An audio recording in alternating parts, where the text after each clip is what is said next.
اعوذ باللہ من الشیطان الرجیم، بسم اللہ الرحمن الرحیم۔ آج میں آپ سب بھائیوں کو وضو کا طریقہ بتاؤں گا۔ پہلے وضو کی دعا پڑھنی ہے، پاک صاف جگہ پہ بیٹھ کے وضو کرنا ہے۔ وضو سے پہلے استنجا کرنا ہے صاف پانی سے، اور پھر استنجا کر کے پہلے وضو کے لیے صاف جگہ ڈھونڈنی ہے، اس جگہ بیٹھ کے وضو کرنا ہے۔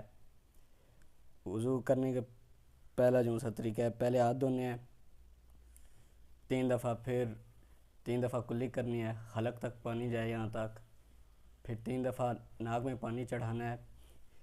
یہ والی انگلی جو سے یہ ناک میں 3 دفعہ مارنی ہے یہاں تک، اور 3 دفعہ منہ دھونا ہے، یہاں پیشانی کے بال سے لے کر داڑھی کے بال تک، یہاں تک نیچے تک، اور پھر 3 دفعہ بازو دھونی ہے، پہلے دائیں پھر بائیں، اور پھر مسح کرنا ہے سر کا، اور پھر کانوں کا، پھر بازو گردن کا، پھر بازو کا، اور پھر 3 دفعہ پہلے دایاں پاؤں پھر بایاں پاؤں دھونا ہے۔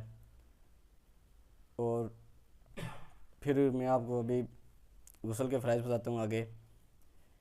غسل کے 3 فرائض ہیں۔ اگر جو حضرات شادی شدہ ہیں ان پہ اوپر غسل فرض ہوتا ہے۔ پہلی بات تو یہ غسل فرض اس طرح سے ہوتا ہے کہ جب بیوی اور میاں خاوند آپس میں ان کا ملاب ہوتا ہے، پھر غسل جو ہے وہ فرض ہو جاتا ہے۔ غسل آپ ظاہری بات ہے سب کے گھر میں واش روم وغیرہ ہیں، پانی کا انتظام ماشاءاللہ اچھا ہی ہوگا۔ واش روم میں پہلے جا کے ہاتھ دھونے ہیں، پھر استنجا کرنا ہے، پھر ہاتھ دھو کر پہلے نجاست اتارنی ہے ساری، پھر ہاتھ دھو کر پھر استنجا کرنا ہے، پھر ہاتھ دھو لینے ہیں، پھر 3 دفعہ غرارے کرنے ہیں حلق تک، 3 دفعہ ناک میں پانی چڑھانا ہے، پھر پورے جسم کو 3 دفعہ اچھی طرح پانی سے گیلا کرنا ہے تاکہ کوئی جسم کا بال خشک نہ رہے۔ آج کا موضوع یہی تھا ہمارا۔